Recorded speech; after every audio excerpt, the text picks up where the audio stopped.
আমরা যখন কোনো কমপ্লেক্স লোগো করি, যেরকম এই প্রাণের লোগোটা, এটা কমপ্লেক্স লোগো একটা। তো এখানে আমাদের এই যে স্কেল যেটা, এটা আনার জন্য কন্ট্রোল আর দিতে হবে। কন্ট্রোল আর দিলে চলে যাবে, আবার কন্ট্রোল আর দিলে চলে আসবে রোলারটা। এখন এই রোলারটা আপনি জাস্ট এখান থেকে চেপে ধরে যদি নিচে টানেন, তাহলে দেখবেন যে একটা গাইড উঠবে, এই যে গাইড, এটারে গাইড বলে। এই গাইডটা আমরা মাপ যোগের জন্য ইউজ করি। আচ্ছা, তাহলে এখানে প্রাণের লোগোটা আঁকাতে গেলে আমাদের মূলত আগে 3টে গাইড নিতে হবে। তো এখান থেকে আমার এই যে মাপ মানে কন্ট্রোল আর দিয়ে রোলার টানলাম, আনার পরে এখানে চেপে ধরে টেনে এখানে এই একটা নেব গাইড, তার নিচ বরাবর আরেকটা, এ একটা, তার নিচ বরাবর আরেকটা, এ একটা, মোট 3টে গাইড নিব আমরা।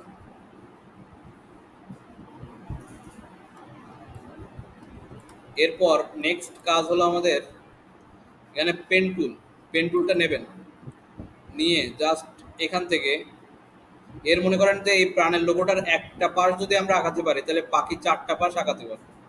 তাহলে আমাদের এই একটা পাশ আগায় নিতে হবে, এই যে একটা পাশ। তাহলে আমরা এই যে এখানে পেন টুলটা নিলাম, নিয়ে জাস্ট গাইডের উপরে একটা ক্লিক, মাঝখানে সেন্টারের গাইড, তারপরে এই উপর বরাবর একটা ক্লিক, এরপর এই বরাবর মাঝখানে একটা ক্লিক, এরপর এই বরাবর একটুখানি এই পাশে, এইখান থেকে হালকা একটু দূরে এই পাশে একটা ক্লিক। এইরকম একটা শেপ আগে আমাদের আঁকায় নিতে হবে।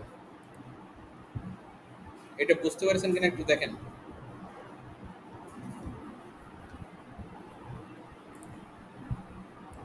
এটা যদি হারায় যায়, এরকম সাপোজ এরকম করলে হারায় যাচ্ছে, মানে এটা হারায় যাওয়ার কারণ হলো এখানে স্ট্রোক কালার নেই, স্ট্রোক কালারটা দিয়ে দেবেন।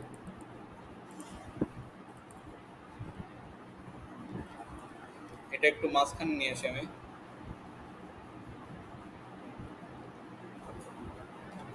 এখন আমরা কি করলাম, জাস্ট পেন টুল দিয়ে একটা শেপ আঁকালাম, এখানে একটা শেপ, একটা, মানে আমি জাস্ট কিছু লাইন নিলাম এখান থেকে আর কি। এরপর নেক্সট আমাদের কাজ হলো এখানে অ্যাঙ্কর পয়েন্ট অ্যাড করতে হবে। এখানে কয়টা অ্যাঙ্কর পয়েন্ট আছে? একটা, দুইটা, তিনটা, 4টা অ্যাঙ্কর পয়েন্ট আছে। এখন 4টা অ্যাঙ্কর পয়েন্টে আমাদের কাজ হবে না, এখানে এখনো 3টা অ্যাঙ্কর পয়েন্ট অ্যাড করতে হবে। এখন অ্যাঙ্কর পয়েন্টটা অ্যাড করবো কিভাবে? এখানে দেখেন এই যে পয়েন্ট মতোগুলো, এগুলো কিন্তু অ্যাঙ্কর পয়েন্ট। অ্যাঙ্কর পয়েন্টগুলো অ্যাড করবো কিভাবে? এখানে পেন টুলের ভেতরে যাবেন, গিয়ে দেখবেন যে এখানে অ্যাড অ্যাঙ্কর পয়েন্ট টুল, এই অ্যাড অ্যাঙ্কর পয়েন্ট টুলে যাবেন, গিয়ে প্রত্যেকটার মাঝখানে, প্রত্যেকটা দুটোর মাঝখানে, এই দুটো অ্যাঙ্কর না, দুটো অ্যাঙ্করের মাঝখান কোনটা, এটা, এখানে একটা ক্লিক, তাহলে এখানে একটা নতুন অ্যাঙ্কর পয়েন্ট যোগ হয়েছে। এখন এইটার মাঝখানে একটা ক্লিক, আর এইটার মাঝখানে একটা ক্লিক। এখন দেখেন তো কয়টা অ্যাঙ্কর পয়েন্ট এখানে? একটা, দুইটা, তিনটা, 4টা, 5টা, 6টা, 7টা। আগে কয়টা ছিল? 4টা। 4টা থেকে এখন নতুন 3টা অ্যাঙ্কর পয়েন্ট আমি অ্যাড করেছি এখানে। এখন নেক্সট কাজ হলো আমাদের একটা টুল আছে এখানে, অ্যাঙ্কর পয়েন্ট টুল। এই অ্যাঙ্কর পয়েন্ট টুলটা অ্যাঙ্কর পয়েন্ট নিয়ে কাজ করে আমাদের।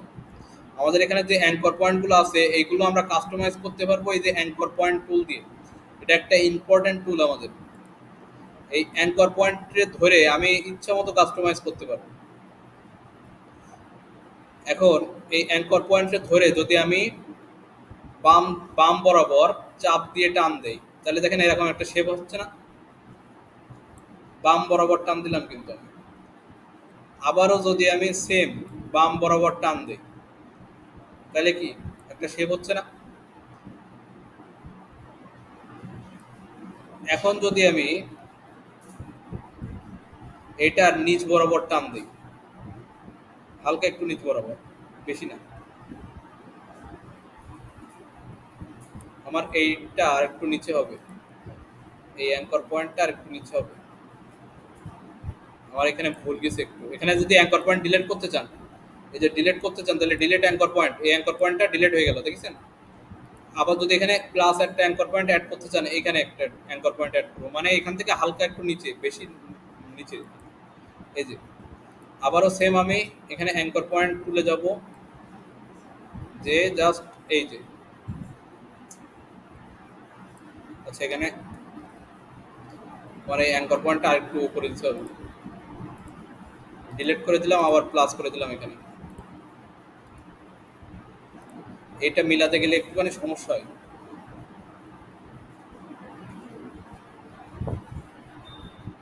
এই যে এখন এখানে দেখবেন যে আপনার জন্য এই যে দাগটা, এই দাগের বাইরে না চলে যায়। এই যে আপনি যে গাইডটা নিচ্ছেন না, গাইডের বাইরে যেন না চলে যায়, এটা একটু খেয়াল রাখবেন। এরপরে এর যে হ্যান্ডেল আছে, এই হ্যান্ডেলটা আমি চাইলে একটু ঠিক করে নিতে পারবো। এই যে হ্যান্ডেলটা আমি ঠিক করে নিতে পারবো এখান থেকে।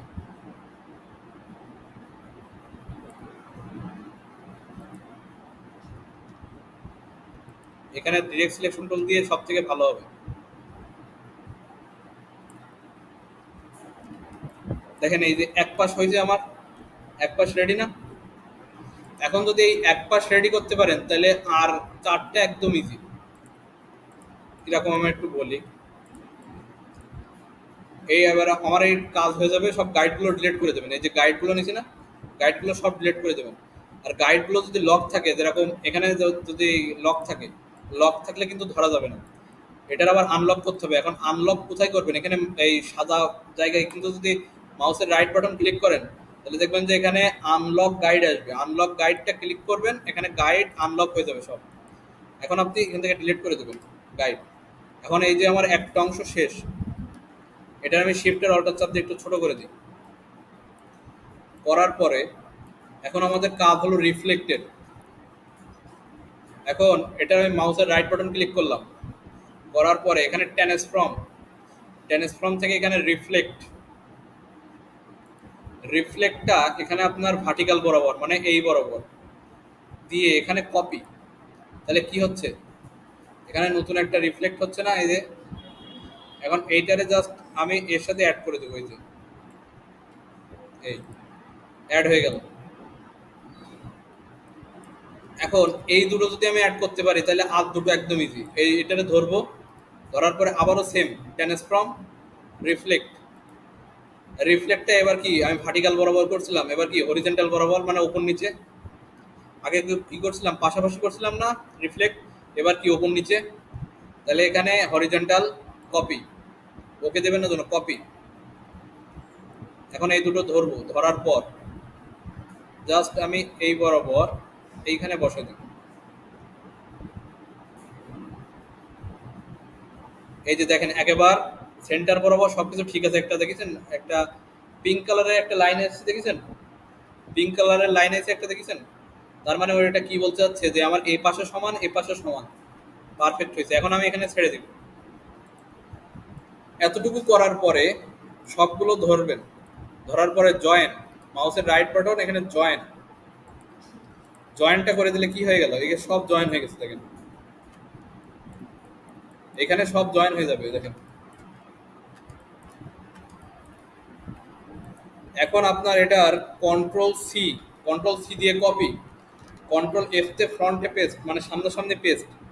এখন যদি আপনি শিফট আর অল্টার চাপ দেন, দিয়ে যদি এটা একটু ছোট করে দেন তাহলে কি হচ্ছে, ছোট করার পরে এটা যদি আপনি হালকা একটু এই পাশ বরাবর একটু বাড়ায় নেন, আর এই পাশ বরাবর একটুখানি বাড়ায় নেন, অথবা আরেকটু ছোট করে দেন। একেবারে পারফেক্ট হয় না, তবে চেষ্টা করতে হবে যে পারফেক্ট করার। কারণ এখানেও দেখেন একেবারে পারফেক্ট হয়নি। এটা তো আপনার ইয়ে আছে, মানে হালকা একটু আমাদের চ্যাপটা করে ফেলেছি। একটু যদি হালকা আমি লম্বা নিতাম তাহলে একটু ভালো হতো। এটা একটুখানি হালকা মোটা করে দেবেন যদি ওইটা করতে চান। এটা তাহলে আবার ডিলিট করে দিতে হবে। ওটা যদি মোটা করতে চাই এটা আবার ডিলিট করে দিতে হবে। এবার এটার কন্ট্রোল সি, কন্ট্রোল এফ, এবার শিফট আর অল্টার,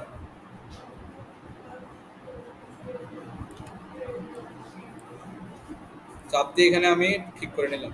এই এতটুকু করার পরে এখন ফার্স্ট এডটা কি হলুদ রং, তাহলে হলুদ রং দিব। সেকেন্ডটা কি লাল রং, তাহলে লাল রং দিব। এরপরে প্রাণ লেখাটা আছে, তো প্রাণ লেখাটা কি পারবেন না, এখানে জাস্ট টেক্সট টুলটা নিয়ে একটা ক্লিক করার পর এখানে আপনার ফন্টের সাইজটা বাড়াই দেবেন। 72 দিলাম, P P R A N প্রাণ। শিফট আর অল্টার একসাথে প্রেস করে বড় করে দেবেন, দিয়ে জাস্ট এর ভেতরে এটার কালার কি হবে, সাদা। তাহলে যে ফিল কালারটা সাদা করে দিলাম।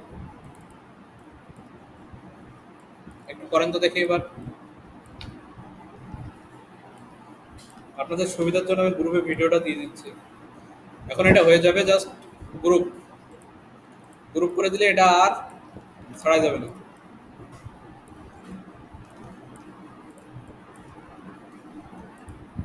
এখন এটা জাস্ট আপনি হালকা একটু ব্যাকগ্রাউন্ড করে দিতে পারেন। ব্যাকগ্রাউন্ড যেরকম বলতে এখানে রেক্টেঙ্গেলটা নিয়ে এখানে একটা কালার দিয়ে সেক্ষেত্রে আপনার এটা অ্যারেঞ্জ করে সেন্ড টু ব্যাক, ব্যাকে দিলে কি হয়ে গেল, পেছনে চলে গেল।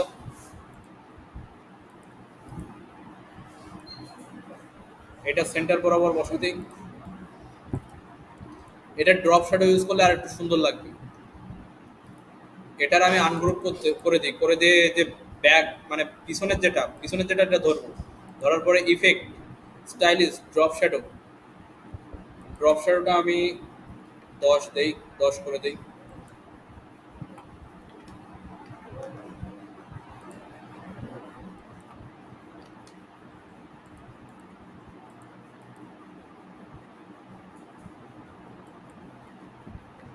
অপাসিটিটা আরেকটু কমাই দিই।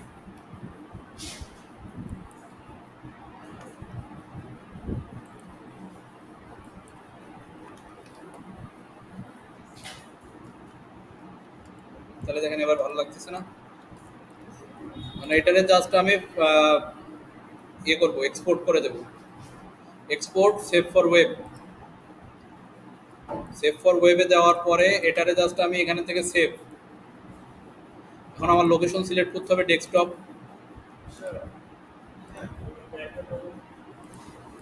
এখানে সেভ করে দিলাম। দেওয়ার পরে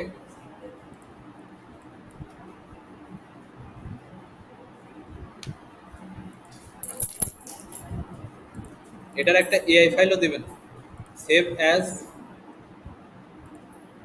আমরা আগে কি করছিলাম, জেপিজির জন্য এক্সপোর্ট করছিলাম, মানে জেপিজি যেটা সিম্পল একটা ইমেজ, সেটার জন্য এক্সপোর্ট করছিলাম সেভ ফর ওয়েব। আর যদি আমি র ফাইল দিতে চাই, মানে এটার একটা এডিটেবল ফাইল, তাহলে এখানে সেভ অ্যাজ এ দেওয়ার পর এখানে ডেস্কটপ দিতে হবে, এখানে এআই ফাইল। এটা পরবর্তীতে এডিট করা যাবে। এখানে ডেস্কটপে দিয়ে এখানে সেভ। এখানে আমার আরেকটা ফাইল আছে, এটার নাম চেঞ্জ করে দিতে হবে।